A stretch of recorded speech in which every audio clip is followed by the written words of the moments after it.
বন্ধুরা, welcome back to my channel travel with Riddhanga. আজকে তোমাদের ট্রাভেল উইথ ঋদ্ধাঙ্গ নিয়ে যাবে কলকাতার কাছে এমন একটা জায়গায় যেটা তোমরা অনেকেই নাম শুনেছো। চলো বন্ধুরা, তাহলে আমরা সকাল সকাল বেরিয়ে পড়ি। অলরেডি আমরা স্নান করে নিয়েছি, স্নান করে রেডি হয়ে গেছি, কারণ আমরা মায়ের দর্শনে যাচ্ছি। কোথায় যাচ্ছি সেটা জানতে হলে আমার এই সম্পূর্ণ ব্লগটাকে দেখতে হবে। দেখতে থাকো, ভিডিও ভালো লাগলে লাইক কমেন্ট শেয়ার করে দিও আর সাবস্ক্রাইব করতে চ্যানেলটা ভুলো না। এই যে তোমাদের ঋদ্ধাঙ্গ সোনা রেডি হয়ে পড়েছে, আমরা এবার বেরোবো। চলো, যেতে যেতে কথা হচ্ছে। এই যে আমরা বেরিয়ে পড়েছি, ঋদ্ধাঙ্গর বাবা বাড়ির গাড়ি নিয়ে চলে এসেছে। চলো এবার গাড়িতে ওঠার পালা।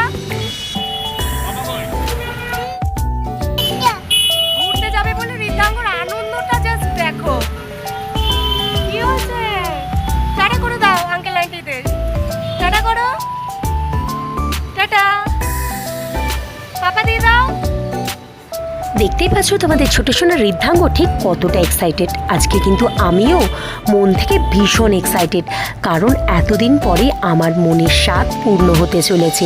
অনেক দিন ধরেই আমি ভাবছিলাম নৈহাটিতে বড়মা দর্শনে যাব, আর আজকে বড়মার ইচ্ছাতেই আমার সেই স্বপ্ন পূর্ণ হতে চলেছে। আজকে আমরা আমাদের যাত্রাপথ শুরু করেছিলাম ডানকুনি থেকে। ডানকুনি থেকে নৈহাটির ডিস্টেন্স মোটামুটি 45 থেকে 47 কিলোমিটার। মোটামুটি 1 থেকে 1.5 ঘন্টা টাইম লেগে যাবে আমাদের গাড়িতে। ডানকুনি থেকে কিন্তু দিল্লি রোড হয়ে কল্যাণী এক্সপ্রেস হয়ে নৈহাটি পৌঁছানো যেত, তবে আমরা দ্বিতীয় রাস্তাটা অবলম্বন করলাম। আমরা দক্ষিণেশ্বর ব্রিজ হয়ে ঘোলা হয়ে সোদপুর দিয়ে আমরা কল্যাণী এক্সপ্রেসে উঠে তারপরে আমরা গেছিলাম নৈহাটিতে।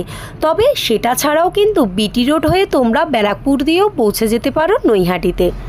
ডানকুনি, দক্ষিণেশ্বর, বালি, ডানলপ ছাড়াও যারা বিভিন্ন জায়গা থেকে পৌঁছাতে চাও নৈহাটিতে, তাদের উদ্দেশ্যে বলে রাখি, তোমরা প্রথমেই দমদম বা শিয়ালদা স্টেশনে পৌঁছাবে।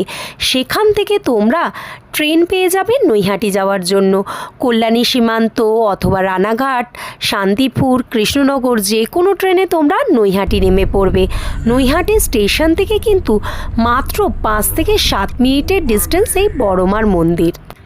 স্টেশনে নেমে পায়ে হেঁটেও পৌঁছে যেতে পারো এই মন্দিরে, অথবা তোমরা স্টেশনের বাইরে থেকে বিভিন্ন রিক্সা, টোটো, অটো দাঁড়িয়ে আছে, সেগুলো নিয়েও তোমরা পৌঁছে যেতে পারো মন্দিরের সামনে। তোমাদের সঙ্গে কথা বলতে বলতে কিন্তু আমাদের গাড়ি অলরেডি প্রবেশ করে গেছে মন্দির চত্বরে। স্টেশন রোড দিয়ে আমরা পৌঁছে গেছি মন্দির চত্বরে। মন্দির চত্বরে ঢুকতে না ঢুকতেই তোমাদের চোখে পড়ে যাবে বিভিন্ন ডালা অর্কিড। সেখান থেকে তোমরা তোমাদের পছন্দসই ডালাটা কিনে নিতে পারো।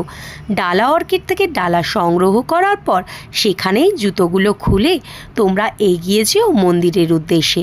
আর তোমাদের উদ্দেশ্যে আরও একটা ছোট্ট ইনফরমেশন দিয়ে রাখি বন্ধুরা, আগামী 24শে বৈশাখ মঙ্গলবার 7ই মে বড়মার অন্নকূট উৎসব আছে। তোমরা সকলেই কিন্তু সেখানে যেতে পারো অন্নকূট উৎসব উপলক্ষে। নৈহাটির বড়মা যেহেতু এখন বছরে একবার না, সারা বছরই 365 দিন সকাল 6টা থেকে দুপুর 2টো অবধি এবং বিকেল 4টে থেকে রাত্রির 8টা অবধি মায়ের এই মন্দিরেই মা কোষ্ঠী পাথর রূপে পূজিত হয়। তাই জন্য তোমরা সারা বছরই মায়ের দর্শনে এই মন্দিরে যেতে পারো। এই মন্দিরটি কিন্তু উদ্বোধন হয়েছিল 2023 অক্টোবর মাসে লক্ষ্মী পুজোর ঠিক পরের দিন। গত 21শে এপ্রিল রবিবার আমরা মায়ের দর্শনে গেছিলাম। সেদিন কিন্তু মন্দির চত্বর বেশ ফাঁকা ছিল। সুন্দরভাবে মায়ের ইচ্ছাতে মায়ের পুজো সারলাম। ধর্ম যার যার, বড়মা সবার। এই বড়মার দর্শন করে আমরা বেরিয়ে পড়লাম। মায়ের পুজো সেরে যখন আমরা বেরিয়েছিলাম মন্দির থেকে, তখন দুপুর 1টা বাজে ঘড়ির কাঁটায়। মায়ের ভোগারতি চলছিল। সুন্দরভাবে ভোগারতি দর্শন করে আমরা বেরিয়ে এলাম মন্দিরের বাইরে। বাইরে আসা মাত্রই চোখে পড়লো একটা সুন্দর ফটোর দোকান। সেখান থেকে নিজের পছন্দসই মায়ের একটা ফটো কিনে নিলাম। তোমাদের সঙ্গে একটা ঘটনা শেয়ার না করলেই নয়। গাড়ি থেকে নামার সময় গাড়ির উইন্ডো কাছে কিন্তু আমার আঙুলটা চিপে কালশিটে পড়ে গেছিল। মায়ের মন্দিরে প্রবেশ করতে না করতেই ব্যথা যেন কোথায় গায়েব হয়ে গেল। সবই তার মহিমা। মায়ের মহিমা বোঝা আমাদের কম্য নয়। বড়মার অলৌকিক শক্তির অনুভব করতে হলে অবশ্যই একবার বড়মার দর্শনে নৈহাটিতে যেতে হবে। যাই হোক বন্ধুরা, আজকের ভিডিওটা আমি এখানে শেষ করবো। ভিডিও কেমন লাগলে অবশ্যই আমাকে কমেন্টে জানিয়ে দিও। ভিডিও ভালো লাগলে লাইক, কমেন্ট, শেয়ার আর সাবস্ক্রাইব করে দিও। আবার নতুন ভিডিও নিয়ে দেখা হবে। ততক্ষণে চলো টাটা।